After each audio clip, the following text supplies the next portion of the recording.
Thanks for joining me, everyone. This is Shaman Vizzi with AFF-CNY's pre-conference interview series.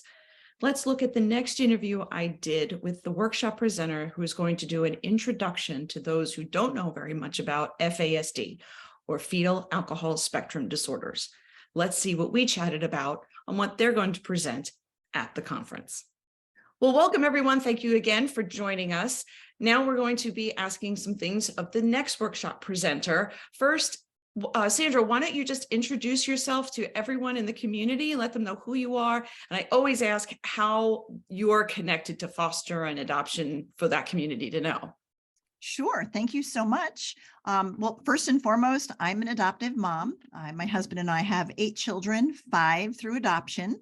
Our oldest is 33. She came to live with us through a kinship placement when she was 8 years old. And then we went on to adopt internationally a sibling set of 4 from Ukraine. Yeah. And yeah, it was a big step, but it was really great. And through that journey, we learned a lot about, connective parenting and, just the being trauma competent and being able to really, focus on focus on attachment and connection. And that was really great and worked for quite a while until our 2 youngest became teenagers, and our 2 youngest were diagnosed when they were little with fetal alcohol syndrome. And by the time they became teenagers, because we really didn't have any training in that area, they got a diagnosis from a developmental pediatrician who afterward said, here's your diagnosis. You might want to focus on life skills. Have a nice day. And so I went home and, do what we all do, started the internet search, found really scary things. This was like 2011, and decided I'm not going, that's not going to happen to us. These scary outcomes with children who were prenatally exposed to alcohol. So we just really focused on the trust-based connective parenting things, which did really work straight across the board. Again, until it didn't work when our 2 youngest became teenagers. And I started to realize we're missing something. And I then took a deep dive into fetal alcohol spectrum disorders, which is the workshop that I'm going to be presenting, along with an adult woman who also has an FASD, Rebecca Tillou, who's amazing and inspiring. So as a mom with over 22 years of adoptive parenting experience and over 15 years of parenting children who are prenatally exposed, I realized I really needed to learn more. So I got some formal training. I'm now a certified facilitator of the Facets neurobehavioral model, which really focuses on understanding the brain and how alcohol impacts the brain, the developing brain, and then how to understand that this is a brain-based disability. It's a neurobehavioral disorder, and how to use accommodations and focus on the individual or the child's strengths to be able to support them and help them to be successful. So in that journey, I discovered that a majority of the children in out-of-home placements, in the foster care system, in adoptive families, a majority of them have been prenatally exposed. Almost always they're undiagnosed or they're misdiagnosed with a whole alphabet soup of other diagnoses. They get the ADHD, the RAD, ODD, sensory processing. They get all of these other alphabet soup, letters with their diagnosis, and those may be accurate, but they probably come under the umbrella of fetal alcohol spectrum disorders. So I've been on a mission because I realize that every parent needs to know about this and understand this and be equipped. And there's just not training out there. So I'm now a certified facilitator offering workshops and a support group. And my podcast, we talk a lot about FASD. So I'm really excited to bring this training, this workshop focusing on FASD to the Coalition's conference, because I know every adoptive and foster parent and even professional really needs to know and understand FASD. Sandra just mentioned her co-presenter is going to be Rebecca. For those of you who have never seen Rebecca, she was actually at our conference last year. So you can also check out our social media pages for interviews that I've done with Rebecca in the past. I wanted to make sure I focused a lot on Sandra today. So just wanted to let you know that, Sandra. So as you were saying all these things, one of the things that came to my mind was it is one thing to be a parent and have to train yourself to help your children and your family. But it's another thing to translate that and switch gears. Now you've helped your family, you're still helping your family. What made you, if I'm not mistaken, you also did you've done Empower to Connect, you are leading how does that lead you to now you're supporting other families? What made it so important for you to do that switch over, if that makes sense? Yeah. So as I took my deep dive into FASD to help my kiddos, I started to realize that this affects way more families than it's identified as. It is difficult oftentimes to get an FASD diagnosis. FASD is really an invisible disability. So that while there are facial features associated with fetal alcohol syndrome, that's really only about 10% of the population of those who were prenatally exposed. So the vast majority do not have facial features. They do not have a diagnosis. Doctors are still very reluctant to give this diagnosis. But yet again, probably about over 80% of children in foster care and in adoptive placements have been prenatally exposed. They're just not diagnosed. So families don't really understand what they are dealing with. And while I absolutely 100% still use and agree with and endorse TBRI and the Empower to Connect, the trust-based relational intervention, the connective parenting things, I use those too. And they did help our family until they didn't. And that was because when you really understand that this is a brain-based condition, they don't grow out of it. While we can support them and teach them things, it really is a lifelong physical condition that affects the brain and body of people who were prenatally exposed. So you have to go deeper and really understand brain-based parenting and supporting and accommodating, just like we would if the child or the individual was in a wheelchair because they had some kind of disability where they couldn't walk. We know by looking at them that they're not going to be able to run laps in PE class and pass PE in order to graduate. We're going to set up accommodations because we can identify their disability. In the case of FASD, it's invisible. We can't tell by looking at them. And oftentimes they're in many ways they can present or seem neurotypical when really there is a disability that is hindering them, but yet expectations are set upon them as if they were neurotypical and like their neurotypical peers. And then they begin to spiral. So there are primary characteristics of FASD, primary symptoms. We'll go over those in the workshop. But if they're not accommodated well, then that leads to secondary symptoms, which are often what parents are seeing when they are reaching for help. They're looking for help because their kiddo is depressed. They're having anxiety. They're having meltdowns. They're having outbursts of anger. They're aggressive. Oftentimes, those behaviors are called secondary symptoms, and it's because the primary symptoms are not being addressed. These kiddos have executive function challenges, memory problems, information processing problems, sensory challenges. There's a whole host of challenges and symptoms that come with FASD that if we're not identifying and supporting those, then it's like you're slamming that proverbial round peg into the square hole over and over again, and they just cannot, but it looks like they won't, right? They won't behave, they won't comply, they won't do what they're supposed to do, when really there's a disability, a brain-based condition behind why they can't meet those expectations. But then they're over and over again punished and corrected and feeling like failures, and it leads to those secondary. There's also tertiary, which we'll get into all of those in the workshop. But I firmly believe that every foster and adoptive parent, kinship caregiver must understand FASD and be equipped and understand it, because it's most likely something that you're going to experience and with children that are coming into your home, and you just won't have that training any other way. To tie it back to our organization too, because you're doing an amazing job at mentioning so much detail. TBRI is something that we also we host that each year for our families.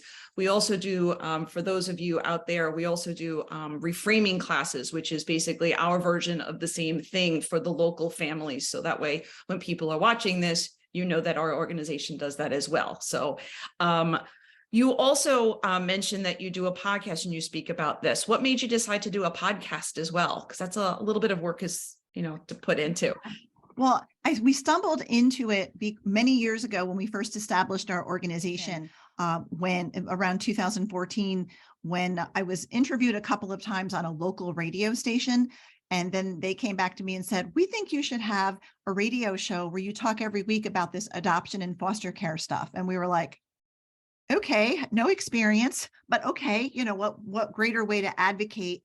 At the time, we were doing a lot of advocacy, trying to bring awareness to the need for adoptive parents and foster parents. So that's what we started out doing.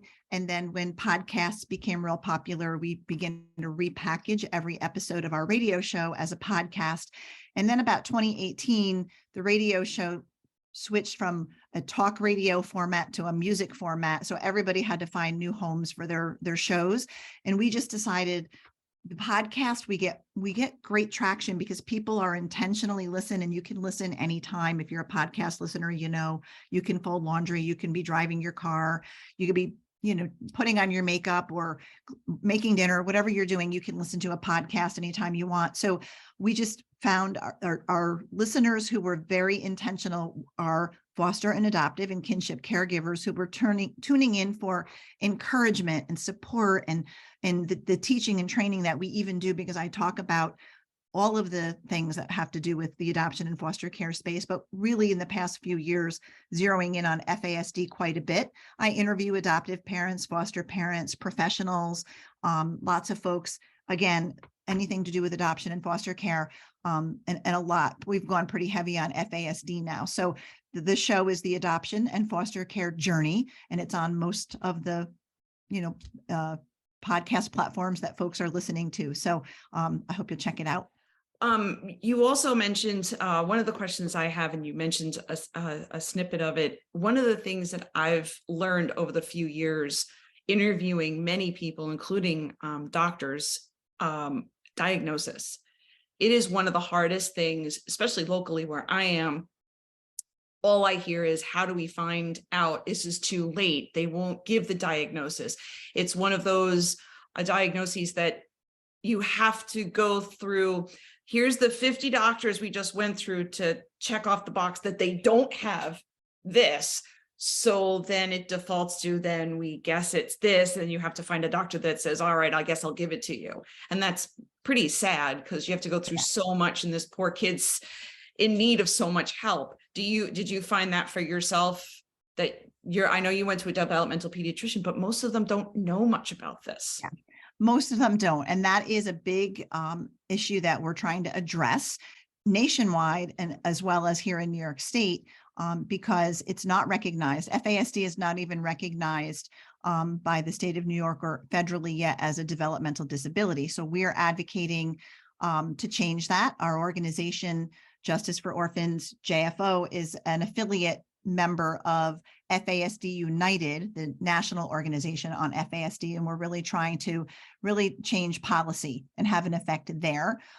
And when I meet with parents, when I talk with parents, this is always a topic, like, why should we get a diagnosis? Because it's so hard to get one. Does it make a difference? And how do we get one if we really know we need one? And so diagnosis is important because whether it's recognized yet or not, it's important to have an accurate diagnosis. So that way treatment, medication, all of those very important things and supports can be targeted where it's supposed to be on the accurate diagnosis, right? And then also, I do know in New York State, there's the out in Rochester, at the University of Rochester, they have a clinic, an FASD specific clinic. So folks from around New York State can go there if they're able to travel there to get a diagnosis. And as well as in New York City, Dr. Douglas Waite is another practitioner who Yes. is amazing, and he diagnoses as well. That's how I was he was at the 2018 conference. He was the first person that I interviewed for this. So yes. Yeah.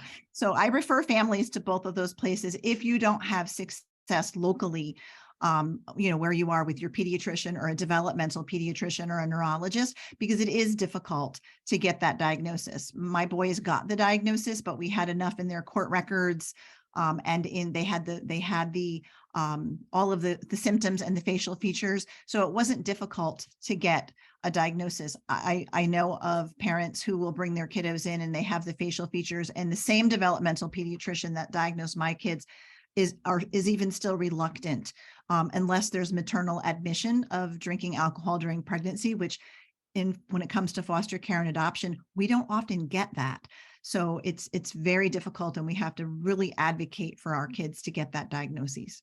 Well, I hate to say it, but the IEPs for younger school age, how are they supposed to get the supports that they need?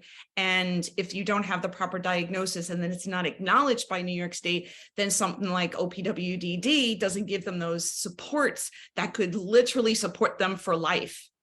Yeah. And that's one of the frustrating parts. I know my boys on their IEP, it says other health impaired as yes, I was just about to say a lot of them just go to the other box, and no offense, other box it doesn't support. No. I advocate, when we go into IEP meetings, I just, my language, my verbiage is all FASD, and I educate, school administrators and folks in the meeting about FASD very respectfully, because they need to know it's 1 in 20 school age children across the United States. And that's not the foster and adoption population. It's significantly higher, but 1 in 20 school age children in the US has been prenatally exposed to alcohol. So that's at least 1 in every classroom, but they're not diagnosed. So parents and caregivers and teachers, administrators they're missing it. And then they're wondering what's going on with this kiddo. All right. So let's end on this really great positive. Why do you feel, you said a little bit before, you actually answered it really well, and I love the information because it does help me out a lot. Why do people in the community need to come and see this workshop? How is it helpful and important? Like, finish it off with a Well, you'll get to hear from a parent with over 20 years of lived experience. And I learned to do it all the wrong way first. And then got the training as we went and had to seek that training out. But you'll also get to hear from Rebecca, who is an adult adoptee, also diagnosed with FASD, but she didn't know until she was like 30 years old that she had this. So we'll be able to share. We're going to tag team. So you'll hear it from my perspective. You'll hear it from her perspective. But again, every adoptive and foster and kinship caregiver, it's vitally important that they become FASD aware and educated and equipped, because most likely you have a child in your home who's been prenatally exposed but not diagnosed. And it'll be like the parting of the clouds when you sit in on this workshop and you hear the symptoms, and you're going to be like, wow, that's my kiddo. And then we're able to offer help and supports on how you can better support and serve your children.